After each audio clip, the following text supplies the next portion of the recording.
Welcome to the Ankoreaux Collective podcast. No, this is seriously the second episode, so I'm really just figuring this out as I go. So, I love it. we got Maxine Cunningham here. I'm so blessed and just super stoked to be chatting with her today. So, thank you for taking the time to meet with me. Oh, right back at you. Maxine is up to some really fun stuff. She is running pickmybrain.world, and just to kind of share a few stats real quick about that. 246 active profiles. It's been around for a few years now. They've been in beta test mode for a couple of years, getting ready to go live at the end of this month, I heard. Over 2,000 connections, $100,000 of knowledge transferred and gifted. It's amazing what you're up to with Pick My Brain. I mean, how many times do we get asked that question? Hey, you have 2 minutes? Can I just pick your brain? I want to figure out how to do SEO for my business. I'm like, yeah. It took 4 years for me to even get, I'm not a master by any means, but even to get to where I'm at now, yeah, you can pick my brain, but time is so valuable. Time is so valuable. And it's so funny how far you could take someone in 20 minutes. You can direct them so quickly.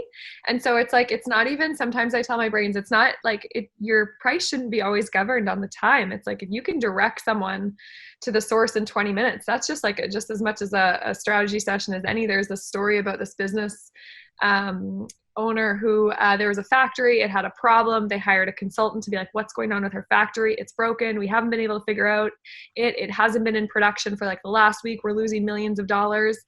And the guy's like, don't worry, I'll handle it. He comes to the site, walks in the factory right to the problem and fixes the solution, and the factory is running. It's a pseudo story. And he's like, oh my gosh, thank you so much. How much will that be? And he's like, $1 million.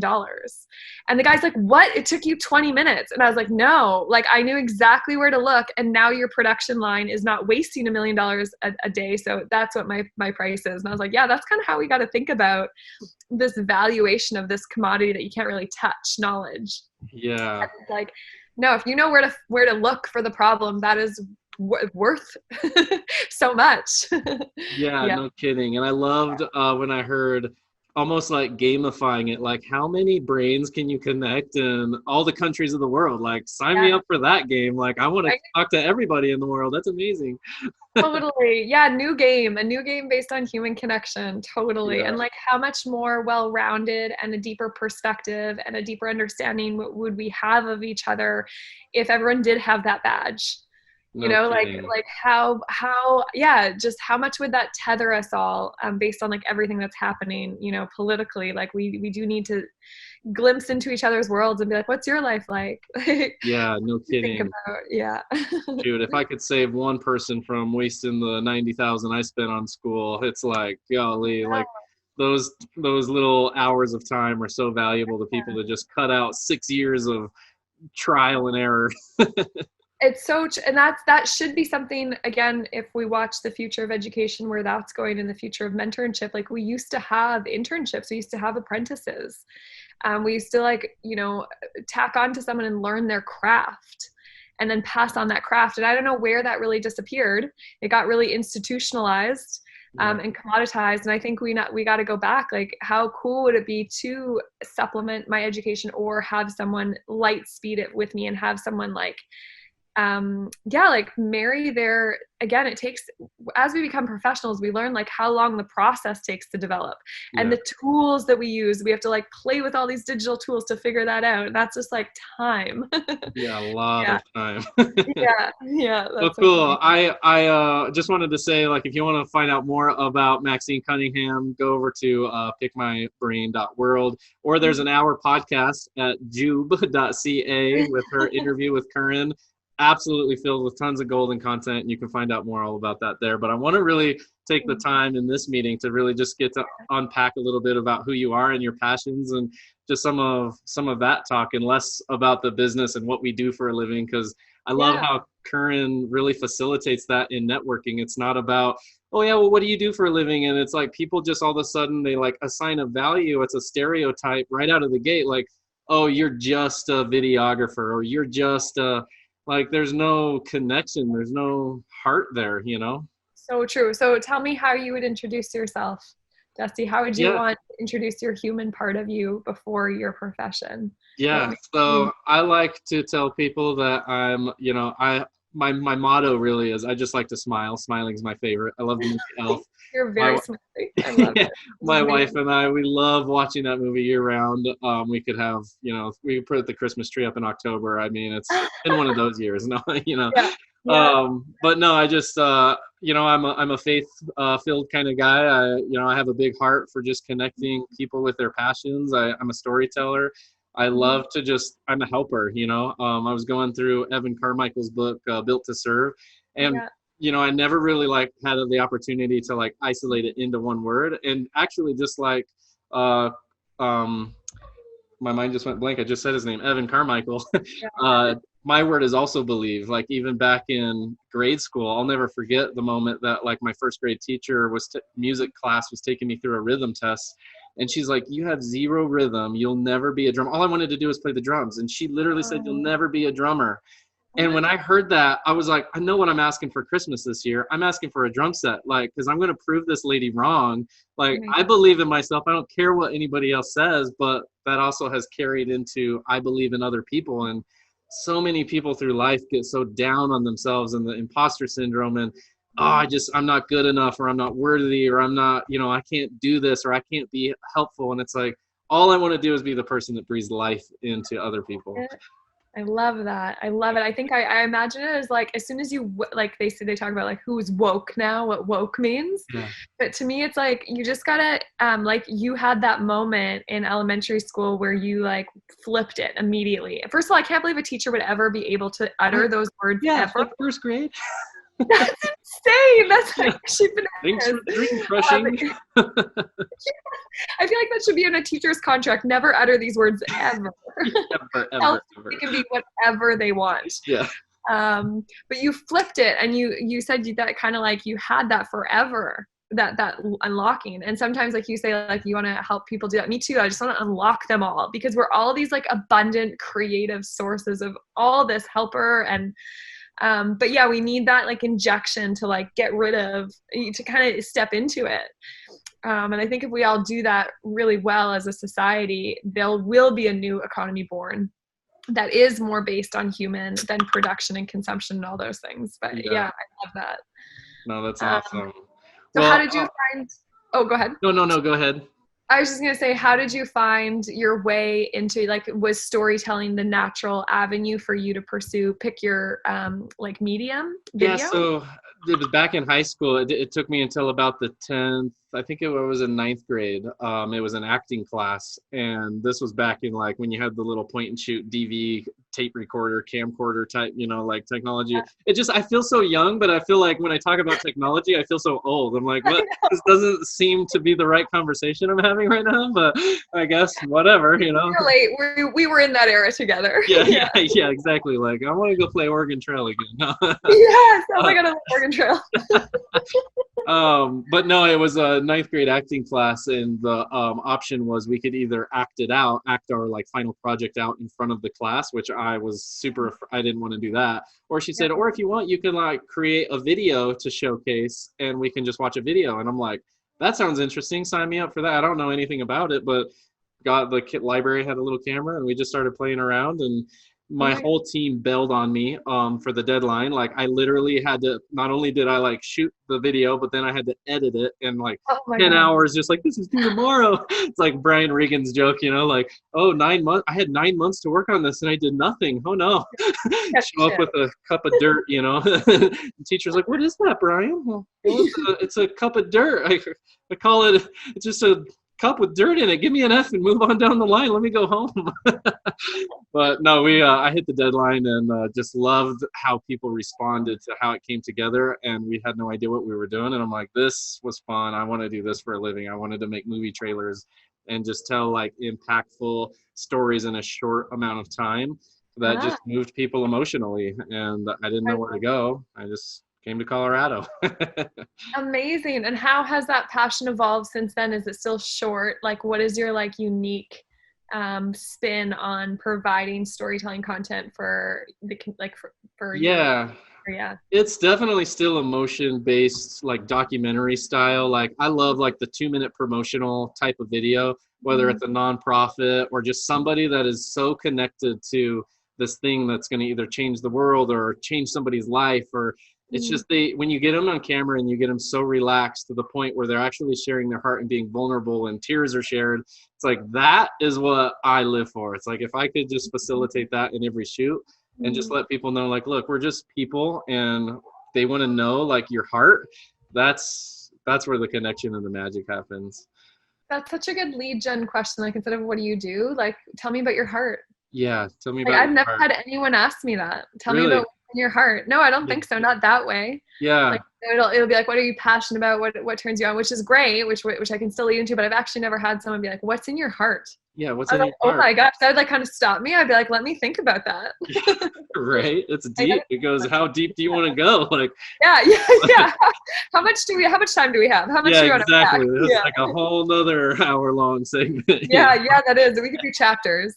I Chapters. want to tell me about like a project, like contextualize it for me, a really impactful time where you did get to bring out the emotions and someone capture it, produce it, edit it, and share it. Yeah, there was a really challenging piece that we had to put together. It was a mental health organization that helps women who were struggling with addiction while pregnant. And so, one, I'm not a woman, obviously. Two, I've never been pregnant and never will be. So I'm like, how am I going to align? Like, how do I like really connect with their hearts?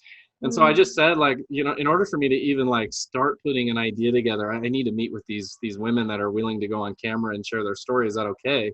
And they said, mm, absolutely. And I went mm, in with the director, not having any pretext or context to like what I was going to do in this meeting. I just knew I had to talk to them face to face and yeah, let them know who I was and how I wanted to help other people, And I yeah, could just sense, like, in the moment of being in that room, like the walls and the barriers were just like, they're like, yeah, who's this guy? Who's this person? Like, this is such a scary story. Like, most of these women think, man, the officials or whatever organization are gonna come take my baby. Like, can I speak wow, about this safely? Where's the misconceptions?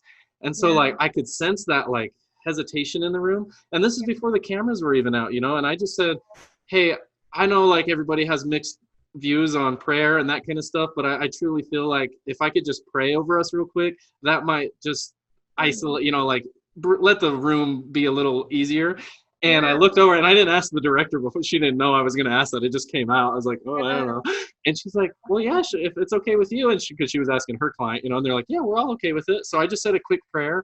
And after that moment, oh my goodness, these women just like, there were tears that were shared and they opened their hearts up and I was able to connect with them on a yeah, deeper level and say, okay, now I can tell your story. And when we went and got the wow. cameras out, now they knew who I was. They knew that I was in it for the long run and they were able to be vulnerable on camera. And it was just such a special moment. I love that so much. That's so good. And then what did you turn the piece into? Sorry, I just want to turn off my So slide. yeah, it's there's a piece out there. It's really sad.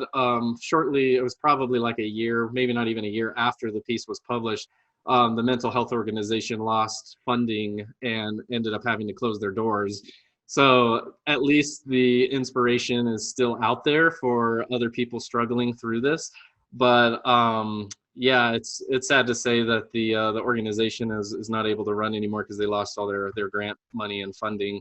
I'm sure there was politics involved there. I didn't go too far into the reasons of why, but yeah, I think that kind of led me to where I'm at today is like most of our customers and clients are like, great, we got this video, but now what? Like, what do we do with it? How do we get people to see it? How do we distribute, And, Yeah. sometimes their brand and identity is kind of a mess. And it's like, well, the video doesn't really help until we get things kind of ironed out. So that's where we came up Yeah. with the mission statement, like anchored in identity, movement through media. It's like, let's go to the core. Let's go Oh, to like your heart. Let's go to like your passion. And from there, everything flows downstream. And so it gets a lot easier. that's so true. Say your mission again. I love that. Thank you. It's Anchored in your identity. anchored in identity, movement through media. Oh, it's so good. Thank Love you. that. That's Thank you. so good. I love mission statements. I'm such a sucker for mission statements. I Yeah. think they're the most powerful. Yeah, because they take a lifetime to kind of craft and they really Yeah. do in like such a phrase define a lot. They unpack so much, like poetry, you know, it's like Yeah, for no kidding. whoa. And it's like when you start, it's like all surface level stuff. It's like talking about your heart. It's like, oh, I want to change the world. I want to, like what everybody says, you know, and it's like, Yes. that's great, but like really, what is it? Like, Let's go. Yeah. let's go What are you deeper. actually doing? Yeah. Yeah. You just put a vision in my mind. Just like seeing, like telling that story of like going into an organization, bringing people around a topic, making them feel super comfortable, and then telling their story. I was like, you know what? I feel like what you're also selling is like therapy in a way, and company culture in a way, and like cohesion and vulnerability. And I feel like there should be, I always do this, I'm like, every company should put in their budget to have their employees' story told. Yeah. And that should be a package that becomes so normalized to buy, right? We have like pool tables in our companies and beer taps, but like, what about something intimate where someone comes in and again gets the group together through a meditation, a prayer, like, you know, just like sets the scene, and then says, all right, we are going to tell this company's and this employee's story as it is right now, because it's so important. And it's not only going to, like, even outside of what that content will be used for, the process of going through that is like so intimate for a team. Yeah. I love that. I wonder, so yeah, I mean, I always just go towards, I'm like, how do I package genius and let more people experience this thing, this transformation that you now are able to take people through based on kind of what you do. Yeah. And sometimes I think it needs to be like framed a slightly different. You're not just buying video, you are buying a team together, like a collaborative effort, just like you did in your assignment at school, right? It's like, I have a project. Why don't companies have projects like they do in schools like this? That, you know, every year we do this great video for the company where we bring everyone in, and then we do a promo video, and it's just like we play it at our staff meeting, and it's this like really like cohesive time where we come together and do something different as a team, just like we go karting. Yeah. But instead, we're creating content. I love that. That is super powerful. I like where your mind went with that. I can see my brain's already spinning, you know, a million miles a second. So I love where that's going. We could easily follow up on a deeper conversation there. Yeah, we'll note that one. Right. Yeah. Well, I want to hit a couple of these questions that Corinne had kind of laid out for us as well. I don't know if you had a chance to review them at all, but I think the first one that he had laid out was, as you've gotten older, what's become more important in your life and what's become less important? Oh my gosh, as I've gotten older, what has become more important and less important? Okay, so do you want me to go first and then you go? Yeah, I mean, I don't care either way. If you, I'm happy to go first if you need some time, you know. Yeah, why don't you jump through and then I'll follow through. Yeah. Yeah, I was thinking about this a little bit, and you know, I think, and this kind of ties into what you do a little bit, but time really is what I've discovered is the most important thing as I've gotten older. It's like time is so valuable. Like my daughter is always asking, like, Daddy, can you play with me? And yet I'm like, how do I balance both worlds where I can like give her all the time that I want to give her? I'm so happy to be able to work from home, but you know, my family, even my wife, you know, it's like, when can we set up date night? When can we, you know, it's like, where is time? Like, I feel like it's this thing that just disappears if you don't strategize it, you know? And then with that said, I think too, the thing that became less important is just the material things, all the things in life, you know, that it just adds to clutter, which for me, clutter makes, and I'm a creative person, so my life is always cluttered. I think the most creatives can relate to that. You know, it's like the wall looks pretty, but I tilt the camera down and my desk is a mess, you know? Like that was my wife's creation, and then here's my creation. You know? But you know, just realizing that it's like, don't get so hung up on all the things in life, and just appreciate all the time that you have, because we're not promised tomorrow, you know?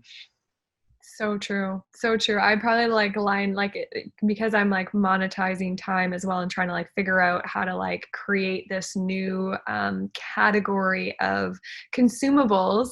What's become more important to me is redefining how the entire economy works, because it is based on such principles that lead to such destruction in terms of mental health, in terms of our environment. You know, the economy and what denotes a successful economy and what's that is based on needs to be revisited. And so like in me, my mission is again to like make the world's brains more creatively available, accessible, and useful to us all. And all I can think about what's entirely important to me is creating, like, I'm like, the economy is made up. You know that we made it up. We're just humans that made up a world, and then we followed suit in it, and it worked really well for us for a while, and now it's not serving us. You know, if we really take a look at it, it's not serving us. So, hey, let's make up another one. What does that look like? And I think COVID has really helped us like leapfrog into that world and reevaluate what is important. And the reason I'm excited about COVID is because it's kind of like this first time that all of us humans have had a collective problem to go through together. Yeah. And that's what's becoming more and more important to me as I get older, is this collective. We need a common interest. We need something common to like come back to, and like that's what we're you and I are kind of talking about, the human part. The human becomes the most important part, not these materialistic things that we can buy that are like, I mean, that's based on the old world, and I want to form a new world. So yeah, I'd say same thing. Like I used to be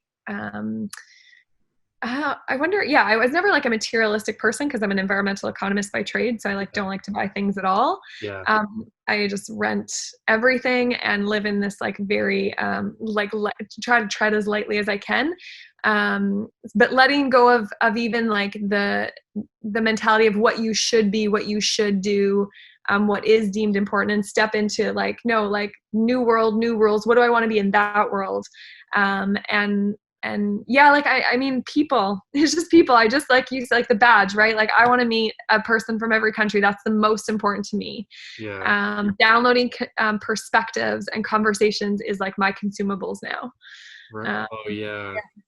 Well, I love when you have that connection made, like thinking about going to Europe, like that's scary if you don't know anybody, if you don't know the person that's gone there before, but it's like now you have that connection. You're like, hey, what do you recommend? It's like, now it's so much easier and so much better when you do life together, It's so true. I only travel now. I don't even pick the destination. I just pick who I know is where and go there.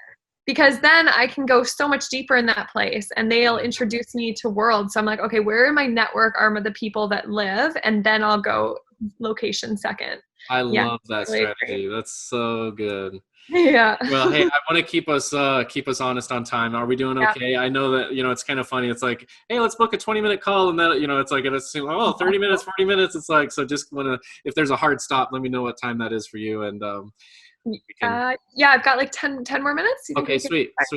Yeah. Okay, cool. So I think the environmental side of this is a great segue into the next question that Corinne had, which was, the story. Like, what story? Tell me about a time in the last 12 months when you faced a big challenge, and how did you overcome it?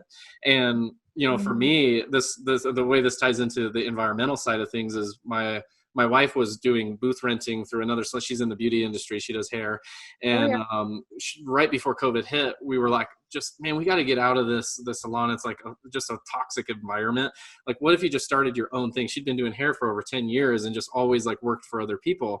I was like, we have all the tools we need to start your own thing. Let's just do it. So we got it all up and running. We got the brand put together, got her salon space figured out, opened it up, and then COVID hit, like literally 2 weeks after. So she had to close. Oh my God. All that, like, we're getting momentum, and then crush, but like through that time, like she was able to really like dive into mastering her craft and taking some tutorials online and that kind of thing. And now she has the master of balayage.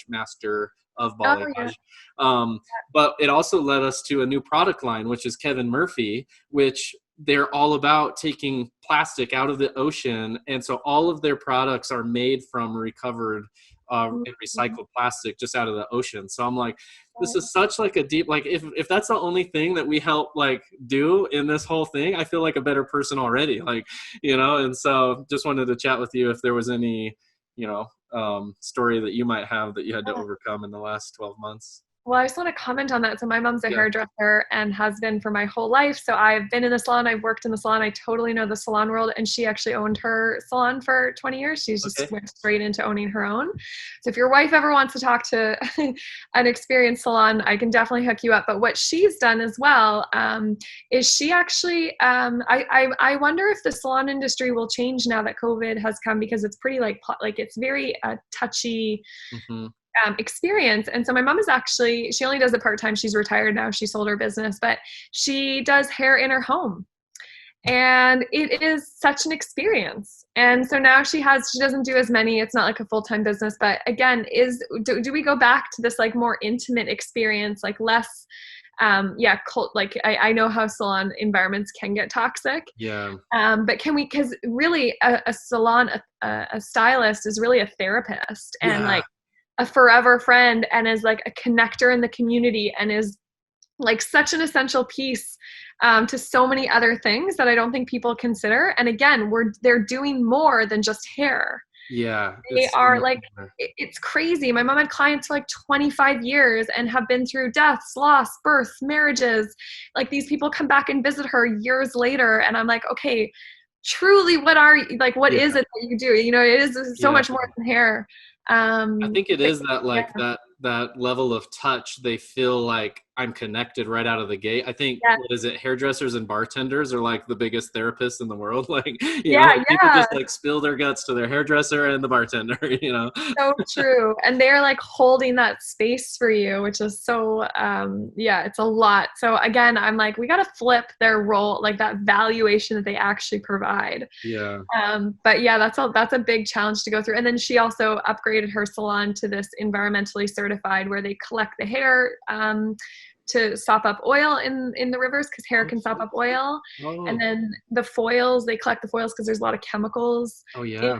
in products as well. But yeah, I know that I'm really excited about the evolution, this standard, this leveling up Yeah. environmentally in this industry that can be pretty destructive. So that's awesome. I love that. I would love to learn more about that, and to follow Yeah. up, the hair and the foil. I could pass that on to my wife. Yeah, for sure. Yeah, if she ever wants to chat, my mom is like always open, and she's on Pick My Brain. Right? Um, but yeah, the biggest challenge that I've overcome within the last 12 months for me is actually building a team.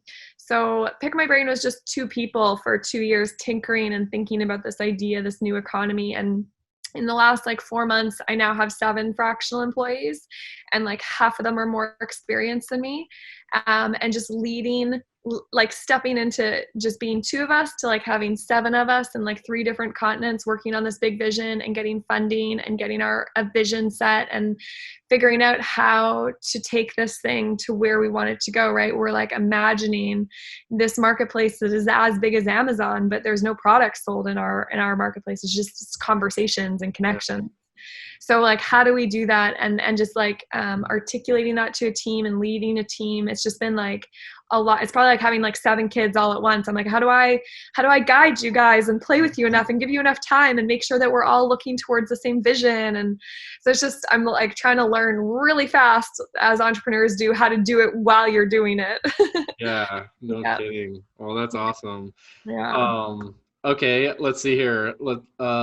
I'm really bad at transitions, by the way. So it's like, Oh, I think it's been going pretty good so far. It's like, okay, then how do I get to this next question? I'm like, so this is a new journey for me, and I'm sure this will be inspirational for other people that want to start, doing these type of interviews. But I yeah. think let's pick one of the 2 because we're short on time. So the last 2 questions he had was the 3 things I'm most grateful for right now in my life. Mm. Or if you had a magic wand, what 2 to 3 problems would you want solved right away if a genie could make your dreams come true?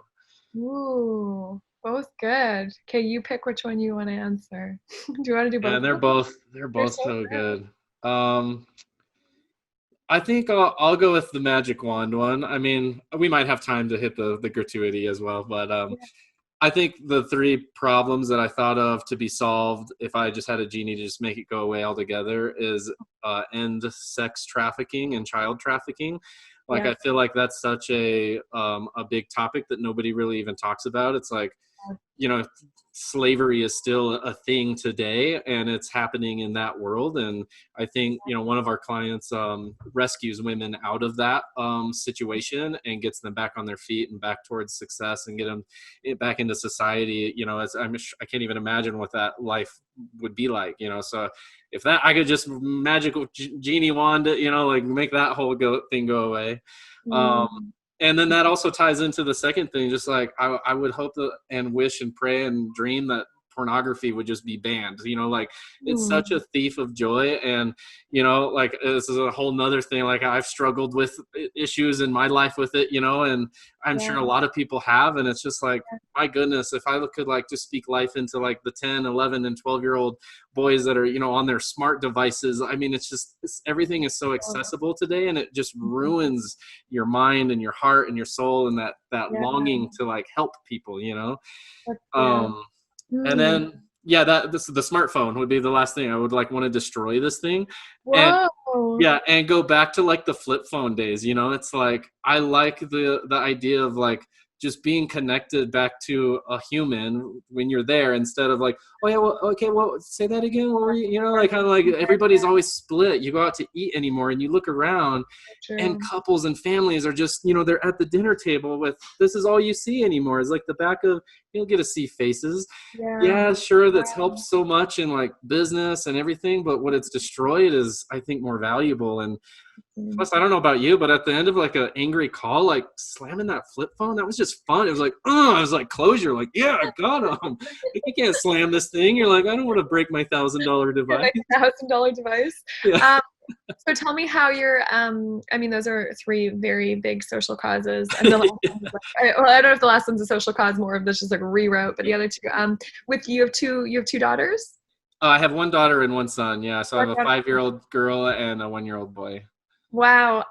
So do you imagine how you are going to, like introduce them to this technology and limit or not limit? Like how do you solve that with your own? Yeah, exactly. I'm, you know, cause it's already like she's in kindergarten, and we do use some of like the reading eggs app, you know, for like helping her read.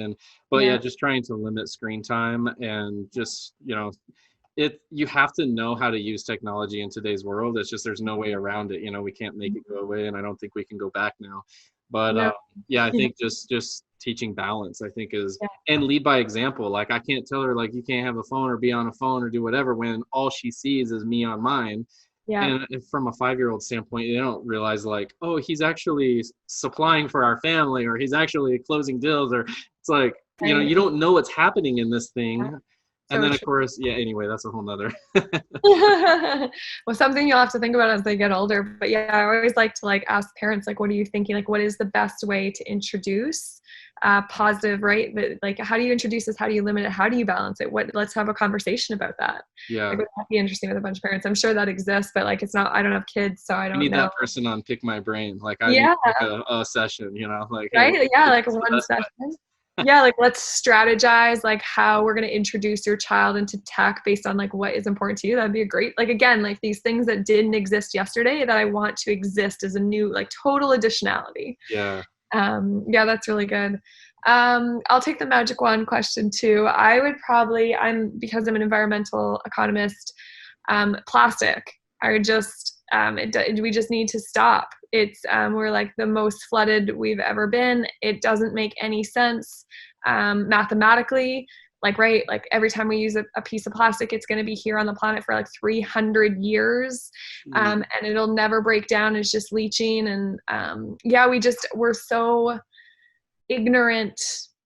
We're so ignorant of other, ecosystems and species, and doing the total cost of something like plastic, that we just produce it and consume it like it's nothing. Canada just made a rule to like get rid of our single-use plastic by 2021, but it's just like, it's just going to take so long. Like, I feel like it'd be so easy to just put a price on it. So I'm an economist. I put prices on things to like adjust people's behavior. Just put a price on it. Just cost. And immediately people will either solve it or innovate around it or reduce their consumption of it. And it's like the government is so scared to do that. And I'm like, how can you be scared to do that when the problem is literally insurmountable, irreversible, and like just so bad? I don't understand that. That's where I'm like, the government is broke. Yeah. If they don't use their levers to solve problems that are now global in scale and like so big. Same with sex trafficking. Like I'm pretty sure with like a national, a universal law, we could do a lot of, you know, I feel like if we ask the world to like, hey, collectively, are we all against sex trafficking? Yeah. Right, Anyone not against it? Right. Anyone cooler? You know, it's like we all agree, but like, why can't we then vote on like something that eliminates like when rhinos were being hunted, they like changed, they tried to like stop the hunting for the ivy, and they changed the market price of ivy so that it was less, there was less of an incentive to go hunt an elephant. I'm sure we could do the same with sex trafficking with like some creative strategy that could be pushed. And I'm like, why isn't that happening? Yeah. So yeah, that would definitely be one. Plastic.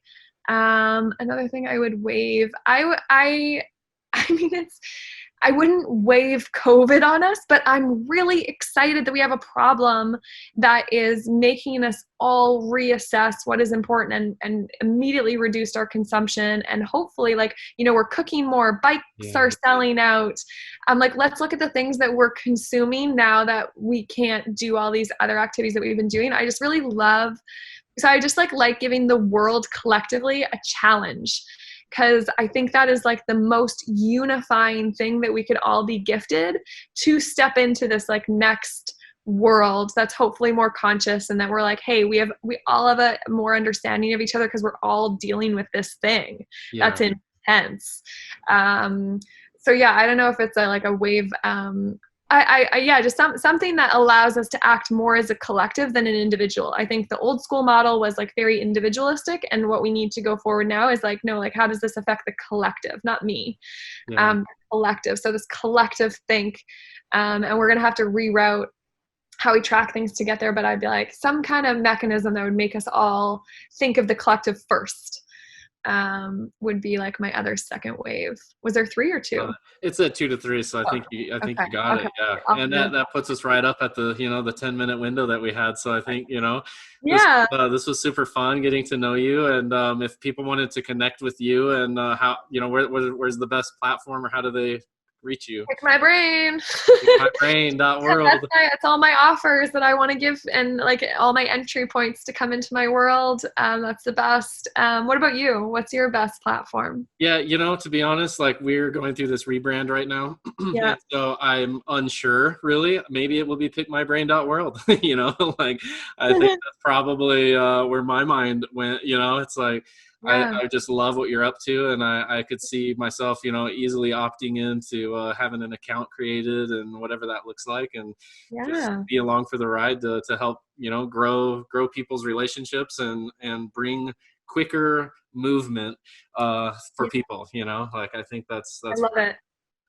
I love it. I want to package your brain. Let me know when you're going through the rebrand. It's the perfect spot to like rethink. We're in the middle of it. We're like, we were going to go live October 1st. And then of course, as you know, it's like things just get pushed. And then other clients come in from the past brand. And it's like, well, we need to pay the bills along the way. And so like, maybe we'll just January 1st, who knows when this puppy will go live. But Ankoreaux Collective is the name of our new company. And Ankoreaux. So like anchor, but with a K. And then EAUX at the end, because that is like French for water, and water provides movement. And then the very end, UX ties into the UX design. We have a UX designer on our team that is just phenomenal. And so that's a little background on the name Ankoreaux Collective. I love it. Okay, I will check it out. If you ever want to like jam about packaging and pricing, new offers that allow people to tell their stories, I am all ears. Okay, let's do it. I'll book some paid time, and we'll go from there. Sounds good. All right, thanks, Maxine. I hope you have a wonderful day. You too. So nice to meet you, Dusty. Nice to meet you. Bye. Bye.